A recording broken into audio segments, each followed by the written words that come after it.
الحمد لله وكفى وسلام على حبيبه المصطفى أما بعد فأعوذ بالله من الشيطان الرجيم بسم الله الرحمن الرحيم إن الله وملائكته يصلون على النبي يا أيها الذين آمنوا صلوا عليه وسلموا تسليما اللهم صل على سيدنا مولانا محمد معدن الجود والكرم وآلہ واصحابہ الکرام وابنہ الکریم وبارک وسلم صلاة دائمة سرمدا ابدا. بسم اللہ الرحمن الرحیم. یا ایہا الذین آمنوا اتقوا اللہ وکونوا مع الصادقین.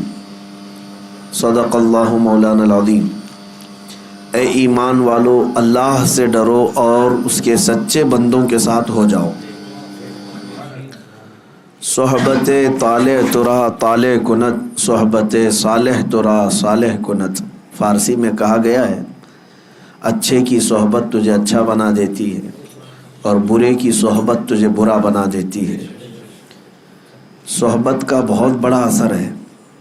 نبی کریم صلی اللہ تعالیٰ علیہ وسلم ارشاد فرماتے ہیں کہ اچھوں کے ساتھ بیٹھنے والے اور بروں کے ساتھ بیٹھنے والے کی مثال ایسی ہی ہے جیسے کوئی عطر کی دکان میں جا کر آیا، عطر نہیں لگایا لیکن دکان میں جا کر کے آیا ہے تو اس کے کپڑے خوشبو سے مہکنے لگ جاتے ہیں. عطر نہ بھی لگائے، یہ اچھی صحبت کی علامت ہے. اچھوں کے ساتھ بیٹھے گا، اگرچہ وہاں کوئی حصہ بھی نہ لیا لیکن اس صحبت کی خوشبو اس کے جسم میں آنے لگ جائے گی. اور بروں کی صحبت میں بیٹھنے کا اثر یہ ہوتا ہے جیسے کوئلے کی کان میں جا کے آیا یا کوئلے کی دکان میں جا کر آیا، کام کچھ بھی نہیں کیا لیکن کالک لگ گئی. کپڑے میلے ہو ہی جاتے ہیں، کام کچھ بھی نہ کرو لیکن کوئلے کی کالک لگ ہی جاتی ہے. اسی طرح کچھ لوگ برے لوگوں کی سنگت میں بیٹھتے ہیں اور کہتے ہیں میں تو نہیں کرتا، میں تو صرف ان کے ساتھ ایسے ہی بیٹھتا ہوں، بات چیت کرتا ہوں. نشہ تو وہ لوگ کرتے ہیں، نشہ وہ لوگ کرتے ہیں، چغلی وہ لوگ کرتے ہیں اور بے حیائی کی باتیں وہ لوگ کرتے ہیں. میں تو ایسے ہی ٹائم پاس کرتا ہوں. تم کوئلے کی کان میں جا کر کے آ رہے ہو، تمہاری صحبت پر اثر ضرور پڑے گا. یہی قرآن پاک کا حکم کیا ہے؟ کونوا مع الصادقین، تم سچوں کے ساتھ ہو جاؤ. قیامت کے دن اللہ کریم فرماتا ہے کچھ لوگ ایسے ہوں گے صرف دوستی کی وجہ سے دوزخ میں جا رہے ہوں گے. 19ویں پارے کی شروع کی آیتیں ہیں. اللہ تعالیٰ فرماتا ہے کچھ لوگ پکار کر کہیں گے یا ویلتا لیتنی لم اتخذ فلانا خلیلا، اے کاش اگر میں فلاں کو دوست نہ بنایا ہوتا تو کتنا اچھا ہوتا. افسوس کر رہا ہوگا وہاں پر. لقد اضلنی عن الذکر، اس دوست نے ہی مجھے اللہ کے ذکر سے غافل کر دیا، گمراہ کر دیا. صحبت کا بہت بڑا اثر ہے، بہت بڑا اثر ہے. اسی لیے کہتے ہیں نا جیسی چھاؤں ویسا ہی وہ اس کی پرورش ہوتی ہے، اس کی نشو و نما ہوتی ہے. اور یہاں تک کہ یہ تو دنیا کی بات ہے، صحبت دیکھنا بہت ضروری ہے. آپ کسی جگہ گھر لے رہے ہیں تو خیال کرتے ہیں کہ آس پاس کیسے لوگ ہیں، خیال کرتے ہیں کیونکہ تمہارا گھر وہاں ہے، تمہارے بیوی بچے رہنے والے ہیں، تم آس پڑوس کا ماحول دیکھتے ہو پھر گھر لیتے ہو. اور جس کو فرق نہیں پڑتا صحبت کا تو وہ تو کہیں کچرے میں بھی رہ جائے. لیکن صحبت کا اثر کتنا ہوتا ہے، اگر کسی بندے کو احساس ہے تو وہ بہت سوچ سمجھ کر کے اپنی نشست کا انتخاب کرتا ہے. جب آپ گھر لے رہے ہوں تب اس کا خیال رکھتے ہیں. جب آپ کہیں کسی جگہ پر بیٹھ رہے ہو تو اس بات کا بھی خیال رکھیں کہ آس پاس کون بیٹھا ہے. اور صحبت کا اثر میں آپ کو بتاؤں، آپ شراب نہیں پیتے لیکن شرابیوں کے بیچ میں ایک دن بیٹھے تھے تو آپ کے اوپر اس کی تہمت لگی جاتی ہے. شاید کرتا ہوگا، ان کے ساتھ بیٹھتا تو ہے. تہمت صرف صحبت کی وجہ سے لگی، آپ نے کیا کچھ نہیں. نشے کے اڈے پر بیٹھے ہوئے تھے، نشہ کیا نہیں لیکن تہمت لگ گئی کہ اس کو بھی شاید اس کی لت لگی ہوگی کیونکہ اس کا اٹھنا بیٹھنا تو انہی لوگوں کے ساتھ ہے.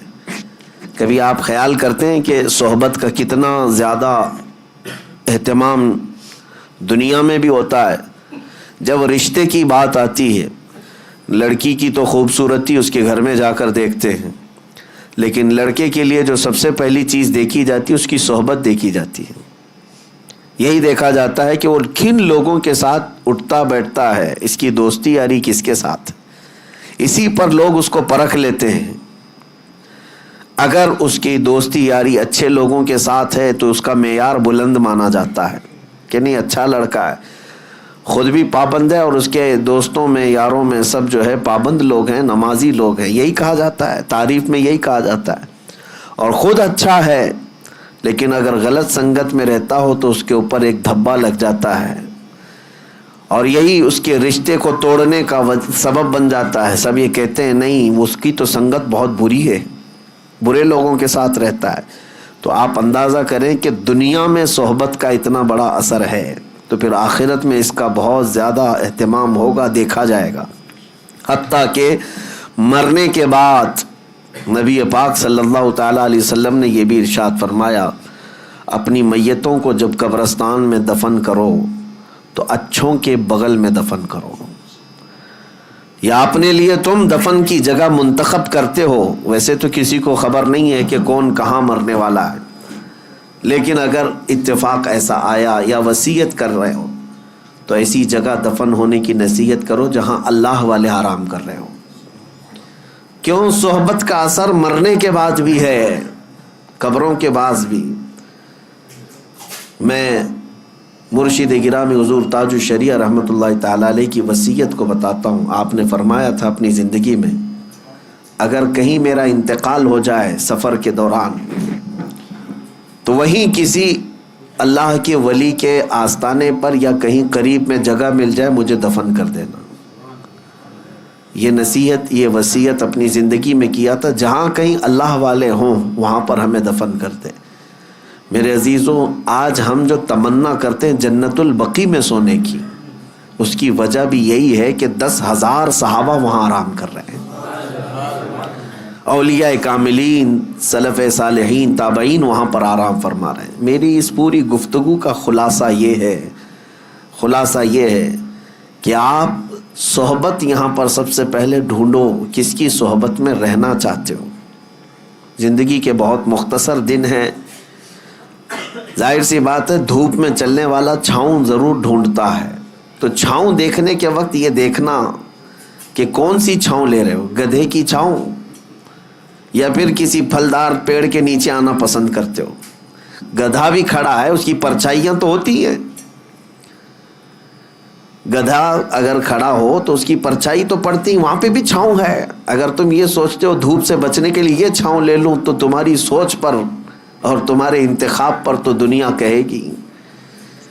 ہاں، اگر تم نے کسی گھر کا سایہ لیا یا کوئی درخت کا سایہ لیا تو کم از کم اتنا تو کہا جائے گا کہ ہاں اس نے سوچ سمجھ کر کے چھاؤں کا انتخاب کیا ہے۔ لیکن میں جس چھاؤں کی بات کر رہا ہوں میرے عزیزو، جن صحبتوں کی میں بات کر رہا ہوں، اپنی اس شارٹ زندگی میں، مختصر زندگی میں اس صحبت کا انتخاب کرو جو صحبت تمہیں رسول اللہ کے قدموں تک پہنچاتی ہو، نبی پاک صلی اللہ تعالی علیہ وسلم تک پہنچاتی ہو، اس صحبت کا انتخاب کرو۔ اور اسی لیے جانتے ہیں صوفیاء کرام نے پیر کا انتخاب کرنا، مرشد کون ہوتا ہے اس کے لیے بھی کیا رکھا ہے جانتے ہیں؟ ظاہر سی بات ہے مرشد اور پیر ایک سایہ ہے جس کے سائے میں بیٹھ کر کے دل کو قرار آتا ہے، سکون آتا ہے۔ دنیا کی دھوپ، گناہوں کے جھمیلوں سے نکل کر کے جب اپنے مرشد کے سائے میں بیٹھے تو اس کو دل کا قرار آئے۔ لیکن جانتے ہو صوفیاء کرام نے مرشد تلاش کرنے کے لیے بھی یا پیر ڈھونڈنے کے لیے بھی جو چیز سب سے اہم بتائی ہے وہ کیا ہے؟ یہ علامتیں نہیں رکھی گئی ہیں کہ چہرہ گورا ہونا چاہیے، کپڑے ایسے پہنتا ہو، اتنا لمبا ہو، اتنا ناٹا ہو، اتنا چوڑا ہو، یہ سب چیزیں تو نہیں ہیں۔ لیکن البتہ یہ کہا گیا ہے، یہ فرمایا گیا کہ مرشد کی تلاش میں تم یہ دیکھو کہ تم صحبت میں اس کے رہنے والے ہو، اس کی چھاؤں میں بیٹھنے والے ہو. یہ ضرور خیال رکھنا، مرشد وہی ہوگا تمہارا جس کو دیکھ کر کے تمہیں اللہ کی یاد آنے لگے اور اپنے گناہوں سے نفرت ہونے لگ جائے، نبی پاک صلی اللہ تعالی علیہ وسلم کے دیدار کی طلب بڑھ جائے. یہ صحبت کا اثر ہے، ورنہ صرف ناموری ہے تو پھر تم اس کی صحبت میں جا کر کے بھی کچھ نہیں اٹھا سکو گے. عزیزان گرامی وقار، اسی کو قرآن نے کہا ہے، اے ایمان والو اللہ سے ڈرو اور سچوں کی صحبت میں آ جاؤ. سچوں کی صحبت میں آ جاؤ. اور سچے کون ہیں؟ دنیا کے سب سے سچے لوگ انبیاء اکرام علیہ السلام، ان کے بعد صدیقین کی جماعت، ان کے بعد شہداء اور صالحین اولیاء اکرام کی جماعت. یہ وہ ہیں جن کو قرآن نے صادقین کہا ہے. اب میں آپ کو بتاؤں، یہ تو ہم تشریح کر رہے ہیں صادقین، لیکن میں آپ کو بتاؤں دنیا کا سب سے بڑا صادق جس کو کفار و مشرکین بھی صادق کہتے تھے وہ میرے رسول کی ذات. مکہ کے کفار کیا کہتے تھے رسول اللہ کو؟ امین اور صادق ہی کہتے تھے. یعنی قرآن تو کہہ رہا ہے سچوں کی صحبت میں ہو جاؤ. میں کہتا ہوں پوری دنیا کا جس کے سچا ہونے پر اتفاق ہے اس کی صحبت کتنی اہمیت رکھتی ہے. اس رسول پاک صلی اللہ تعالی علیہ وسلم کی صحبت میں آ جاؤ. اب بات آتی ہے رسول کی صحبت کیسے؟ اب اللہ کے رسول صلی اللہ تعالی علیہ وسلم ہماری زندگی میں موجود نہیں ہے، وہ اپنی ظاہری حیات میں آج نہیں ہے، تو پھر رسول کی صحبت ہم کیسے اختیار کریں؟ تو نبی پاک صلی اللہ تعالی علیہ وسلم کی احادیث کے ذریعے سے ملتا ہے کہ پھر امت کے جو اولیاء اکرام ہیں، علماء صالحین ہیں، وہ نبی کے نائب ہوتے ہیں. ان کی صحبت نبی کی صحبت. یہ جو چین ہے، یہ جو چین ہے اپنے مشائخ سے وابستہ رہنے کی، تو اگر کوئی اس کو دکان سمجھتا ہے تو وہ بے عقل اور بے وقوف ہے. علماء اور مشائخ سے جو عوام وابستہ ہے اس کی ایک وجہ یہی ہے کہ یہ رسول اللہ کی صحبت حاصل کرنا چاہتے ہیں. مجھے یہ بتاؤ اے میرے عزیزو، تمہیں سنتیں اگر سیکھنا ہے، نبی پاک صلی اللہ علیہ وسلم کی سیرت تمہیں جاننا ہے، یا اب تک تمہارے پاس معلومات آئی ہیں تو کس کے ذریعے سے آئی؟ علماء اکرام کے ذریعے سے آئی. تو رسول اللہ کے وہ نائب ہیں اور ان کی صحبت تمہارے لیے نبی کی صحبت ہے. اب سنو آگے کی بات. یہ تو میں تمہید کے طور پر آج عرض کیا، اور اب صحبت کا فائدہ بھی میں آپ کو بتاؤں. صحبت کا فائدہ، جس کی صحبت میں رہتے ہو ویسا ہی اثر بھی پیدا ہوتا ہے.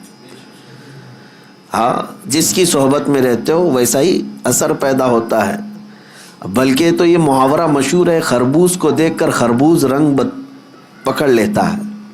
ہاں، یعنی جو اناج ہے، جو نباتات ہے، اس میں اگر یہ اثر ہوتا ہے کہ ایک پھل دوسرے پھل کو دیکھ کر ویسی رنگ پکڑتا ہے، تو پھر انسان تو انسان ہے.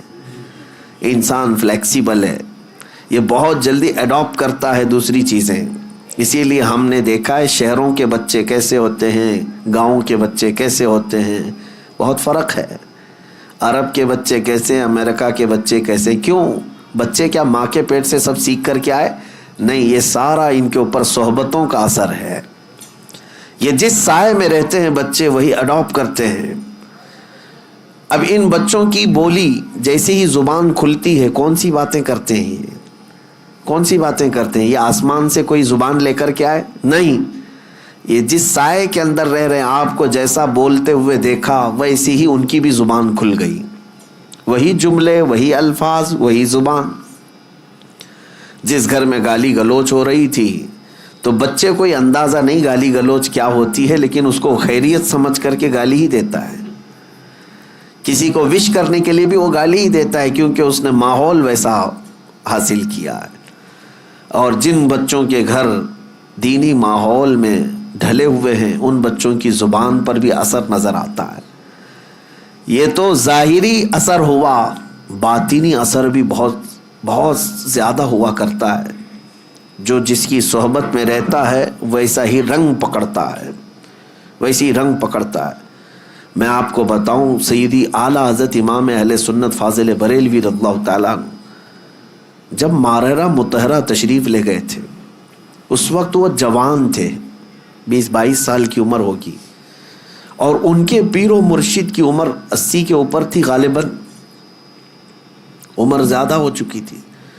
بیعت ہونے کے لیے گئے تھے اعلیٰ حضرت، اور ماررہ کے اس بزرگ کے پاس جن کو خاتم الاکابر سید آل رسول احمدی مارروی رحمۃ اللہ علیہ کہا جاتا ہے، اولیاء اکرام میں ایک سند ہے ان کی، حضرت سید آل رسول مارروی کی۔ جب ماررہ مطہرہ اعلیٰ حضرت گئے، وہاں پر تو حال یہ تھا کہ سید آل رسول مارروی رحمۃ اللہ علیہ مرید تو کرتے تھے، لیکن خلافت کا معاملہ بہت الگ تھا۔ ہر کسی کو خلافت کا پٹا نہیں ڈال دیا جاتا تھا، کسی کو 10 سال 12 سال مجاہدے کرواتے وہاں خانقاہ میں رکھ کر پھر خلافت دیتے تھے۔ لیکن اعلیٰ حضرت جب گئے تھے، وہ کمرہ آج بھی وہاں ماررہ میں موجود ہے، جس حجرے کے اندر اعلیٰ حضرت اور ان کے پیر و مرشد صرف 2 ہی لوگ بیٹھے تھے۔ بیعت کیے، مرید تو ہوئے، اور پیر و مرشد نے ساری خلافتیں اسی مجلس میں دی۔ اب جو بات میں کہنے جا رہا ہوں وہ توجہ، 22 سال کا نوجوان امام اہل سنت احمد رضا خان اور 80 سال سے زیادہ کے بزرگ حضرت سید آل رسول مارروی رحمۃ اللہ علیہ، 20 سال اور 80 سال میں فرق ہے کہ نہیں ہے؟ جوان کیسا دکھتا ہے، بوڑھا کیسا دکھتا ہے۔ اعلیٰ حضرت جب وہاں پر بیعت کر کے خلافتیں لے کر کے جب حجرے سے باہر نکلے، دروازہ کھلا تو بہت سے لوگ باہر کھڑے تھے، سیدی آل رسول مارروی رحمۃ اللہ علیہ کے مریدین، وہاں علماء اور صلحاء بہت سارے موجود تھے۔ دروازہ جیسے کھلا، پیر اور مرید دونوں باہر آ رہے تھے۔ اب سنیے جو بات میں کہہ رہا ہوں، تاریخ میں لکھا گیا ہے کہ سبوں نے کہا کہ دیکھ کر کے یہ اندازہ نہیں ہو رہا تھا، دونوں کی شباہت ایک سی لگ رہی تھی،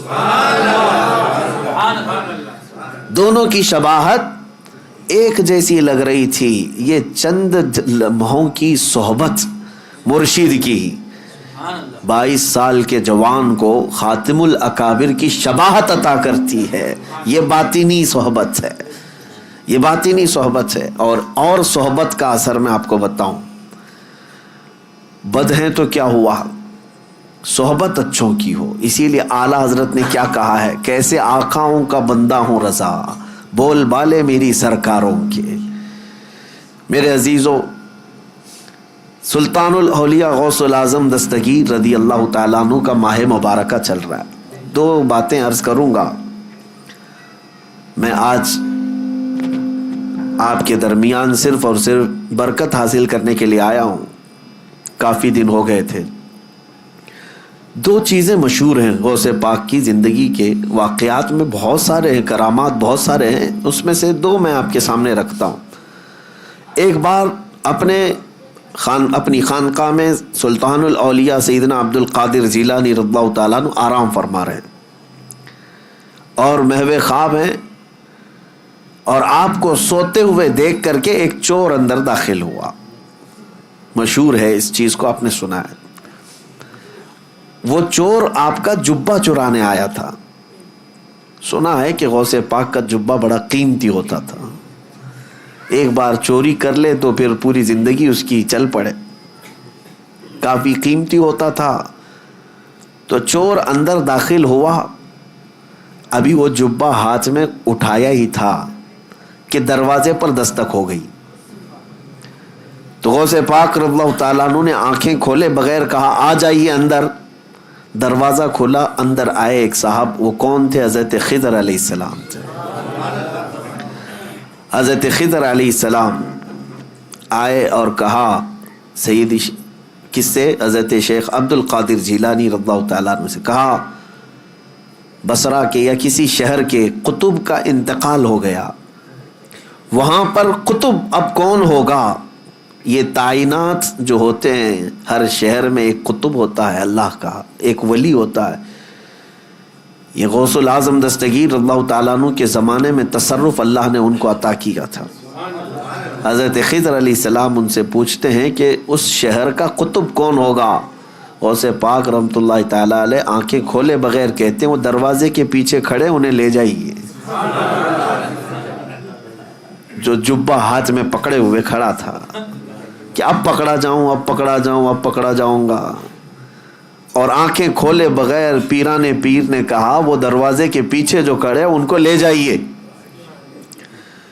حضرت خضر علیہ السلام نے دروازہ کھینچا تو دیکھا ایک سادہ سا آدمی ہے، جبہ ہاتھ میں اٹھایا ہوا ہے اور تھر تھر کانپ رہا ہے۔ کہا کہ چلیے مبارک ہو، اللہ نے آپ کو قطبیت عطا کی، اسی لیے کہ شیخ عبد القادر جیلانی کی زبان سے نکلا ہے، چلیے ہمارے ساتھ۔ اب وہ شخص حیرت میں تھا کہ میرے ساتھ کہیں کوئی مذاق نہ ہو رہا، اور وہ دوڑتے ہوئے پھر غوث پاک کے قدموں میں آیا، کہا روتے ہوئے مجھے معاف کریں، مجھے معاف کریں، کیا یہ میرے ساتھ کوئی مذاق تو نہیں؟ غوث پاک رضی اللہ تعالیٰ عنہ نے فرمایا شیخ عبد القادر جیلانی کو اللہ نے یہ طاقت عطا کی ہے کہ وہ جو زبان سے نکالے اللہ اس کو پورا کر کے رہتا ہے۔ کہا کہ میں یہاں کس غرض سے آیا تھا آپ کو پتہ ہے؟ میرے ہاتھ میں آپ کا اٹھایا ہوا جبہ تھا۔ غوث پاک رضی اللہ تعالیٰ عنہ نے فرمایا سب ہمیں پتہ ہے، اور ہم چاہتے ہیں کہ تمہارے اس منصب کو، تمہاری اس ڈیوٹی کو بدل کر کے دوسری ڈیوٹی دے دی جائے۔ اب یہ واقعہ تو ہم نے سنا، کئی مرتبہ سنا، لیکن ایک بزرگ سے میں نے سنا، اور انہوں نے یہ بیان فرمایا اور کہا کہ بیٹا آپ جانتے ہو چوری کرنے والے کو تو سزا دی جاتی ہے، اسلام سزا دیتا ہے، اور یہاں وہ جبہ ہاتھ میں لے کر چرایا ہوا آدمی رنگے ہاتھوں پکڑا گیا، سزا دیتے ہاتھ کاٹتے ہیں، اور اس کو بجائے اس کے کہ صرف معاف کر کے چھوڑتے پھر قطبیت کا مقام بھی دے دیا۔ یہ سوال جب آتا ہے ذہن میں تو پھر اس بزرگ نے فرمایا کہ بات در حقیقت یہ ہے کہ اللہ کریم بھی نسبتیں دیکھتا ہے، وہ چور چوری تو کیا تھا لیکن ہاتھ میں دامن کس کا تھا؟ ہاتھ میں کیا تھا؟ غوث پاک کا جبہ تھا، جبہ جو پکڑا تھا یہ نسبت نے اس کو، اس صحبت نے اس کو مقام قطبیت تک پہنچا دیا۔ اب میں آپ سے کہتا ہوں کہ غوث پاک کا جبہ پکڑے تو قطبیت کے مقام پر پہنچے، اور جو رسول اللہ کے قدموں پر جان دے اسے رب ذوالجلال غوثیت کے مقام پر پہنچاتا ہے۔ ایک بات یاد رکھیں، نبی پاک صلی اللہ علیہ وسلم پر جو صحابہ نے اپنی جانیں دی ہیں حضور اکرم صلی اللہ تعالیٰ علیہ وسلم کی محبت میں، غوث، قطب، ابدال، نجبہ، شرفا کوئی وہاں تک نہیں پہنچ سکتے جہاں رسول اللہ کے صحابہ پہنچے۔ کیوں؟ صحبت کا اثر ہے، صحبت کا اثر ہے، اسی لیے صحبت چن کر کے اختیار کرو، کہیں ایسا نہ ہو کہ بعد میں پچھتانا پڑے۔ ہم نے تو پولیس کو بھی دیکھا ہے خواہ مخواہ کچھ لوگوں کو اٹھاتے ہیں اور لے جاتے ہیں پکڑ کر کے، کیا قصور ہے بھائی اس کا؟ کہا فلاں نشیڑی کے ساتھ تو یہ بھی کانٹیکٹ میں تھا، کانٹیکٹ میں تو تھا ہی، ہم اس کو تلاشی لیں گے، کہیں اس کا بھی جرم نکل گیا تو وہی سزا اس کی بھی ہوگی، ابھی تو شک میں اٹھائے ہیں۔ میرے عزیزو حال تو اب یہ ہے کہ اگر غلط لوگوں کا فون بھی 2-3 بار ہمارے فون پہ آ گیا تو بھی آپ اندر جا سکتے ہیں۔ یہ صحبت کا اثر آپ دیکھو، دنیا میں جب آپ کو پکڑا سکتا ہے تو پھر آخرت میں کس قدر سخت ہوگا، اندازہ کرو میرے عزیزو۔ اس لیے اپنی صحبت کو پاک رکھو، اپنی صحبت کو پاک رکھو۔ ایسا نہیں ہے، بعض لوگ یہ کہتے ہیں کہ ہم تو اس میں کچھ حصہ نہیں لیتے، میں سب کی بات نہیں کر رہا، اب صحبت کے لیے بعض تفریق بھی میں آپ کو بتا دوں، عوام الناس، آپ لوگوں کے لیے یہ ضروری ہے کہ اپنی صحبت کا انتخاب خوب اچھا رکھو، اپنی اولاد کے لیے بھی۔ اب رہی بات علماء صالحین، علماء ہیں، مبلغین ہیں، دعات ہیں، ان کا کام کیا ہے؟ لوگوں کی اصلاح کرنا۔ مثال کے طور پر اگر ہم چند نشہ خور لوگوں کے درمیان اگر بیٹھے ہیں تو اس کا مطلب یہ نہیں کہ ہم ان کی صحبت حاصل کر رہے ہیں، ہم یہ چاہتے ہیں کہ ہماری چھاپ ان کے دل پر ڈالی جائے۔ تو یہ صرف علماء، دعات، مبلغین کا کام ہے۔ جیسے ڈاکٹر مریضوں کے بیچ میں رہتا ہے تو بیماری نہیں لیتا بلکہ ان کی بیماری کو دور کرتا ہے، لیکن عوام الناس، عام لوگ اگر بیماروں کے ساتھ رہنے لگے تو پھر یہ کہا جائے گا کہ یہ بیماری یہ بھی لے لے گا، یہ کہا جاتا ہے۔ لہٰذا ایک واقعہ تو غوث پاک کا میں نے بتایا کہ چور بھی مقام قطبیت پر پہنچ گیا، وجہ کیا تھی؟ دامن ہاتھ میں کس کا تھا؟ غوث اعظم کا تھا۔ اسی لیے جمیل قادری رحمۃ اللہ تعالی علیہ یوں فرماتے ہیں، عزیزو کر چکو تیار جب میرے جنازے کو، تو لکھ دینا کفن پر نام والا غوث اعظم کا۔ اب دوسری بات، بغداد مقدسہ میں جو ایک واقعہ مشہور ہے کہ حضرت شیخ احمد جام اپنی شیر کی سواری کرتے ہوئے بغداد کے کسی بھی محلے میں جاتے تو اس محلے والے ایک گائے ان کے شیر کو قربان کر دیا کرتے تھے۔ وہ غوث پاک کے محلے میں آئے اور بولا کہ جاؤ شیخ عبد القادر جیلانی کی خانقاہ سے بھی ایک گائے ہمارے شیر کے لیے لے آؤ۔ غوث پاک نے منع نہیں فرمایا، اپنے خادم سے کہا لے جاؤ لنگر خانے سے جو گائے ہوگی، لے کر کے گئے، لیکن وہاں پر ہڈیاں کھا کر پلنے والا ایک کتا، پالا ہوا نہیں پلا ہوا، دونوں میں بہت فرق ہے۔ پالا ہوا نہیں، خود سے پلا ہوا کتا نکلا ساتھ میں، اسے کسی نے ٹرین کر کے بھیجا نہیں تھا، اسی لیے میں نے لفظ میں ہی کہا کہ پالا ہوا نہیں ہے، پلا ہوا۔ اور غوث پاک رضی اللہ تعالیٰ عنہ کے آستانے سے جب وہ گائے شیر کے قریب پہنچی تو شیر بھوکا جھپٹا مارنے ہی والا تھا کہ یہ کتا اس پر جھپٹا مارا اور دم زدن میں شیر کو چیر کر کے رکھ دیا۔ یہ شاید واقعہ ایسا پہلا ہوگا کہ ایک کمزور کتا جنگل کے راجا پر بھاری ہو گیا ہو۔ اب تک ہم سنتے یہی آئے تھے کہ جانوروں میں شیر جو ہے راجا ہوتا ہے، لیکن یہاں راجا کا باجا ختم ہو گیا۔ کیوں؟ غوث پاک رضی اللہ تعالیٰ عنہ کے محلے میں آیا اور کتا جو ہے شیر کو پھاڑ کر 2 ٹکڑوں میں بدل دیا۔ دنیا نے اس منظر کو دیکھا اور اعلیٰ حضرت نے فرمایا کیا دبے جس پہ حمایت کا ہو پنجہ تیرا، شیر کو خاطر میں لاتا نہیں کتا تیرا۔ اب یہاں پر مسئلہ یہ ہے، شیر شیر ہی تھا وہ اور کتا کتا ہی تھا، اور اصول آج بھی وہی ہے کہ شیر ہی بھاری ہوتا ہے، لیکن یہ اصول اس جگہ ٹوٹ جاتا ہے جہاں کتے کی نسبت دربار غوث سے ہو جائے۔ اب میں آپ کو یہ کہتا ہوں کہ کتا ہے، کتے پالنے کی ہمارے ہاں شریعت میں اس کا حکم نہیں ہے۔ بعض مقامات ایسے ہیں جیسے کھیتی باڑی یا حفاظت کے لیے ان کو شریعت نے مستثنا رکھا ہے۔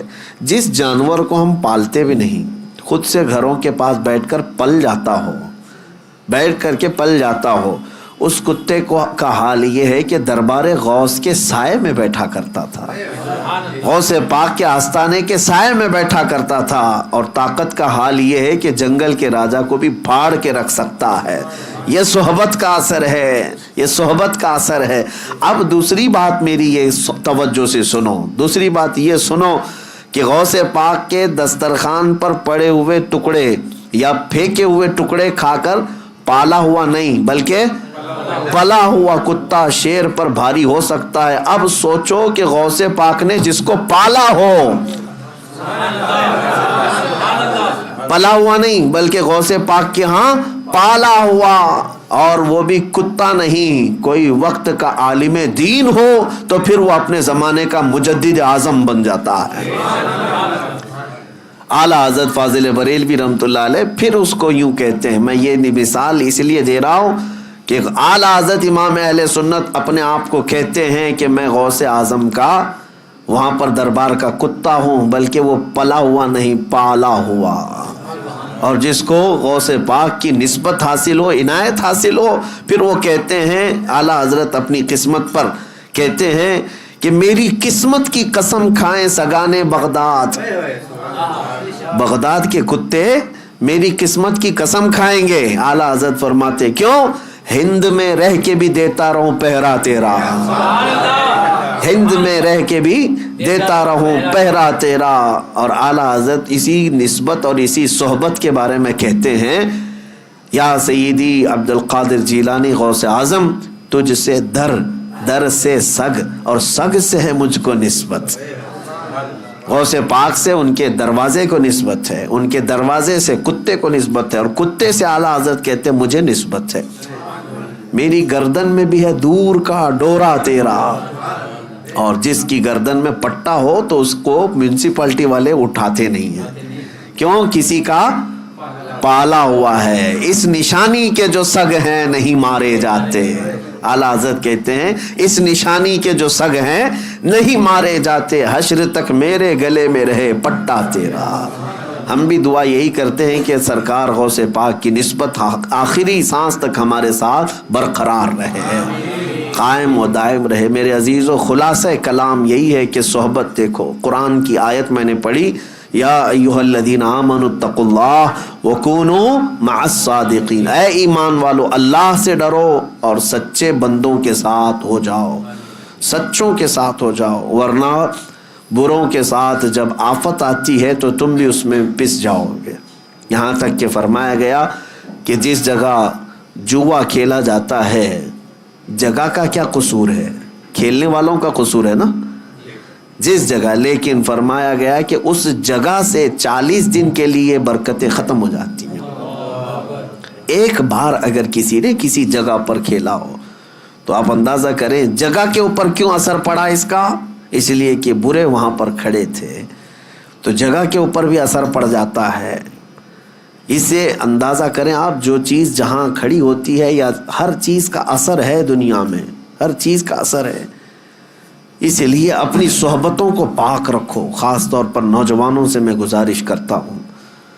اور اگر تم نے آج سے اس بات کا خیال رکھنا شروع کیا کہ تمہاری سنگت، تمہاری صحبت کیسی ہونی چاہیے، تو پھر یہ چین جب بن جائے گی تو دیکھنا وہ جو راستہ بھٹک چکے ہیں انشاءاللہ وہ تمہیں دیکھ کر سیدھے راستے پر آ جائیں گے، وہ خود بھی آ جائیں گے.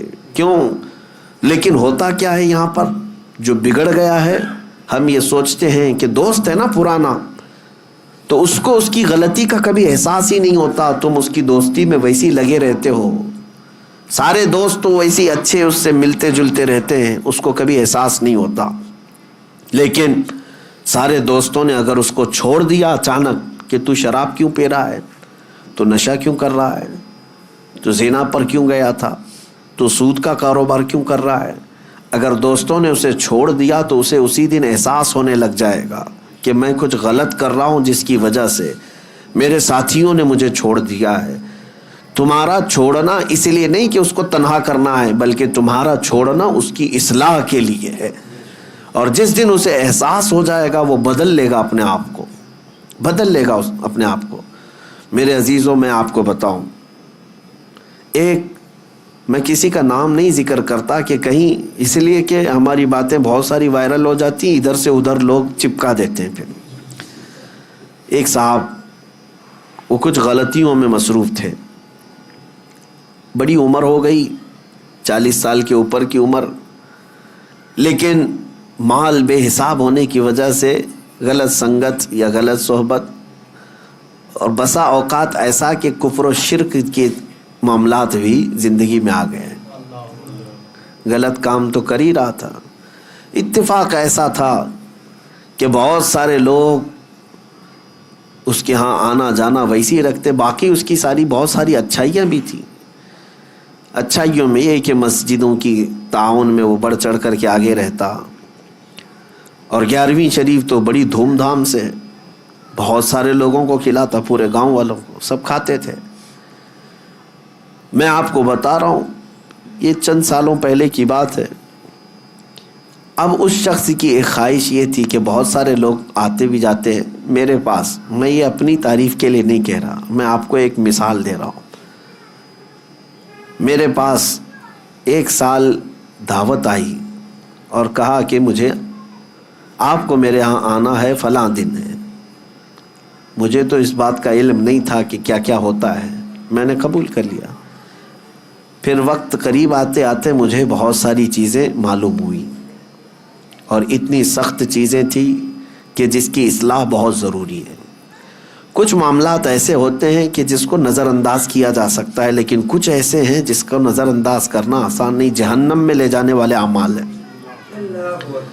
پھر جب میرے پاس یہ باتیں آئیں تو پھر شاید 2-3 دن بچے ہوں گے، تب میں نے پیغام بھجوایا کہ اس بار آپ مجھے بلانے کے لیے ضد کر رہے ہو، میں ہرگز نہیں آؤں گا جب تک تم ان تمام چیزوں سے توبہ نہیں کرتے۔